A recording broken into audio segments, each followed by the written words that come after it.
In this episode of Valve House, we're going to be finishing off the manual swap.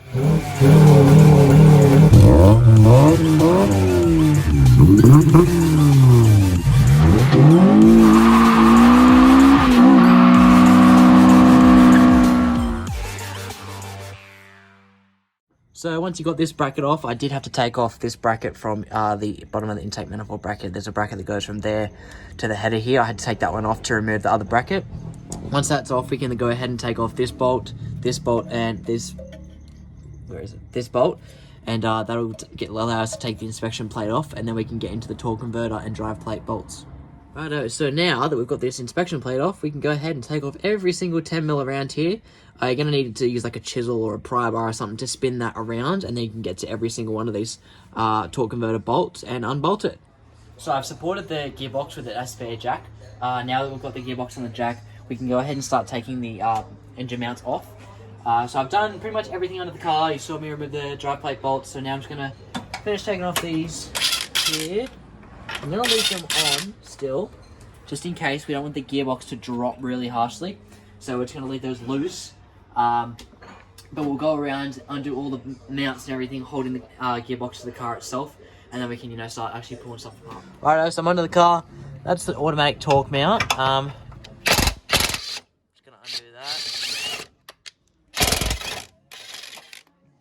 Righto, now, once we got that off, we can go around and get the other ones. So this is where we're at now. We've got all the gearbox bolts all the way around off the gearbox. Some of them were really, really annoying. I think it has to do with the corrosion that this engine has all over it. So some of the bolts started to show a bit of signs of corrosion on them, as you can see on this bolt here. It also had Loctite on it, but you can see the bit of, if I can focus it in, a bit of corrosion there at the top. So yeah, some of the bolts were very, very stiff to get out, but nonetheless, they're out. So now it's time to drop the box.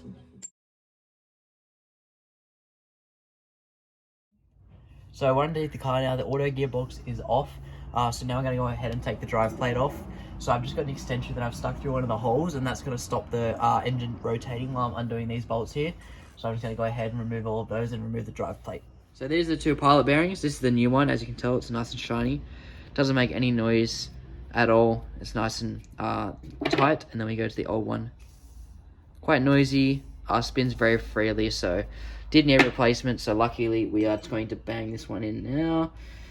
So I'll grab my socket. And then once it makes that higher pitch ding ding, you've hit the jackpot.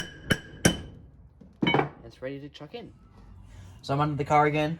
Got the flywheel with the new pilot bearing, so I'm gonna sit that up there. Now it won't drop on me, and then we can go tighten the rest up. So I'm just going to chuck some Loctite on this flywheel bolt. Just a real little bit. Spread it out a bit. And then we'll thread it in. And that is going to stop our flywheel vibrating off at 7,000 RPM and acting like a saw disc through the side of the gearbox. Okay, so I got my torque wrench here. I just went around and did 76 foot-pounds, as you can hear, on each one of the flywheel bolts. So it's in the star pattern. There's a certain pattern you can Google, but it's literally just a star pattern. So you start there, then go to there, and then that one, and then that one, and then that one, and that one. And you just do that until you get 76 foot-pounds on each bolt. So I got the clutch here with the clutch alignment tool. So I'm just going to stick that in the pilot bearing, push that clutch on, and then I'm going to get the pressure plate and stick the bolts in. Just installing the manual gearbox mount from the top. Alright, so in the shifter section, you just need to cut out that little shifter cable section. You want to cut that out and then just make a little block-off plate. You can just make it out of sheet metal. And then once you got the block-off plate, you can just put a little bit of sealant under it and then self-taper it down. And as long as that's blocked off, you're good to go. Okay, so on the manual gearbox, we're going to grease up the input shaft tube where the throwout bearing goes. Not a lot, but it does need to be lubricated. And then we are going to chuck some grease just in this little ball here. Otherwise, when you put your clutch pedal on, it's going to go and squeak. We don't want that, so how's it go again? I'm also going to chuck a little bit on here, wipe that up with my finger. And then I chuck the new throwout bearing on. So I put the shift stabilizer in, bolted that in, so now I've got to hit the bitch pin in. So it's just an auto split pin, so you just hammer it down. So at the back of the engine bay, I just popped out the master cylinder block off plugs. There you can see on the ground. So they just pop out, and then you can stick your screwdriver through the hole that's already pretty much cut, and then we can stick the master cylinder straight in. So on the other side of the master cylinder, as you can see, there's the two studs that come through, and you just want to bolt that up with the clutch pedal, and then your clutch pedal literally goes on the other side of that, and it's going to act like a bit of a spacer, and then the nuts can go on, and that's good to go, and it's ready to bleed. So we end up getting the manual gearbox installed on the EK. It's not a single person job, so you're going to need someone to help you out with that. We ended up having around 3 people helping us get the manual gearbox in. It's harder with the shift linkages attached, but it's easier in the long run, I guess, because you're not hammering the bitch pin in underneath the car. I prefer to do it that way, but it's a little bit harder, and once we got it on, everything's just literally reverse of what you've already seen. All you do is just put the axles back in, all that kind of stuff. It's literally reversed. There's nothing you can get wrong doing it back up, unless you just have to use the manual parts, like the manual torque converter cover, and that's basically it. Everything else is the same. But yeah, definitely if you're doing it by yourself, you're doing a good job, because I've never done it by myself. We had about 3 people trying to get the gearbox in. It was been a bit of a pain, but it ended up lining in and getting up fine. So now we just got to finish the assembly with the bracket and stuff like that, and the simple stuff like reverse lights, and she's on the road. Alright, to make a clutch bleeding kit, you're going to need an old bottle. I've just got an old Coke bottle, and then what we're going to do is drill a hole in the top so the tube can go in. Let's go do that now.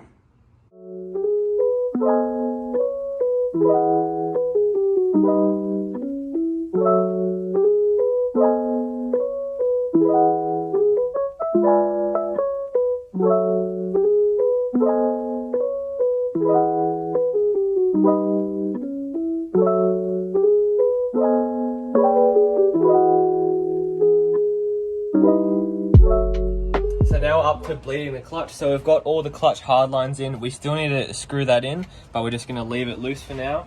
Now we just got to top up the master cylinder with fluid. Alright, so to bleed the clutch, what we've got to do is we've got to crack it and get the person inside the car to push the clutch in. And then as they put the clutch in, you want to tighten it back up, and then get them to let the clutch out. What that's going to do is bleed all of it out, and then when it's sucking up, it's going to suck fluid, not air. So I'm underneath the car now. I've got the little cover on here, and then I'm going to chuck, let me get it up here. I'm going to chuck this brace on now, just like that, the stiffener, and then we can bolt that up, and then we're pretty much done underneath the car. So we've just wired up the reverse light, so that's the reverse light plug there. We've wired it up just here, and we've chucked in a little harness, and that goes all the way around. We were going to go under this corner line, but then we had to try it again, then we accidentally went over, and I'm not doing that again. So it goes over there, all the way along there, and then into there. That little harness pulls back a bit so you can't see the green. And then that goes into the interior, and that comes from underneath there, all the way into here, into the reverse light plugs. And now the reverse lights come on.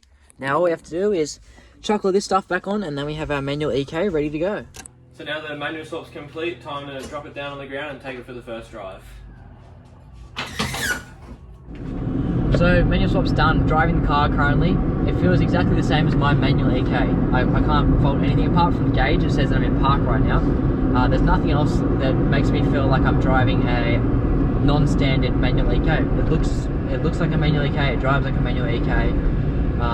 It's so much better to drive a manual going from like the automatic, because it's so boring having to drive the freaking automatic.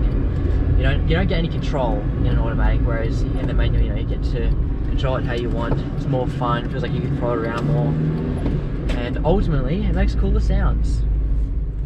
So with a manual EK, you get cool intake sounds, especially with a well penis like every other D16 owner.